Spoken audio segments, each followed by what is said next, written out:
In today's video, I'm going to teach you how to set up Bollinger Bands in Thinkorswim. By the end, you'll have Bollinger Bands on your chart and understand exactly which settings to adjust to match your trading style. Start by opening the Thinkorswim desktop platform and heading to the Charts tab.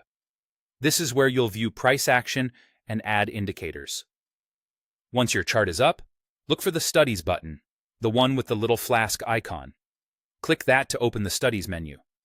From the drop-down, choose Add Study.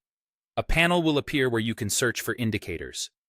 In the search box, type Bollinger, and you'll see Bollinger Bands in the results. Select Bollinger Bands, then click Add Selected. That immediately applies the study to your chart, so you should see a middle line with an upper and lower band wrapping around price. The middle line is a moving average, and the upper and lower bands are set a certain number of standard deviations away from that average. In simple terms, the bands expand when volatility increases and contract when it quiets down. Before you finalize, take a moment to review the settings visible for Bollinger Bands. You'll see length, num-dev, up-down, and average type. Length controls the look-back period for the moving average. A setting of 20 is the classic default and works well as a starting point because it balances responsiveness with stability. If you prefer a faster, more reactive band, you can lower the length. If you want a smoother, slower band, raise it.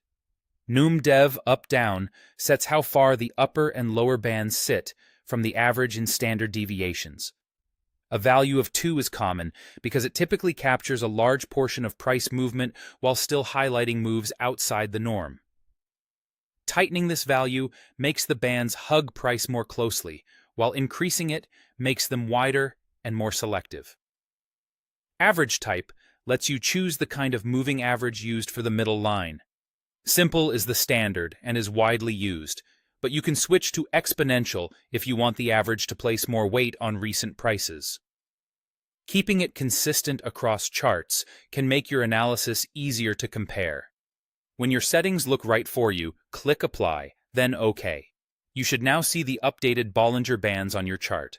Remember, the middle line can act as a dynamic trend guide, and touches near the upper or lower band can highlight potential extremes in price, not guarantees. Use these settings as a solid baseline and adjust thoughtfully as you gain experience with different market conditions.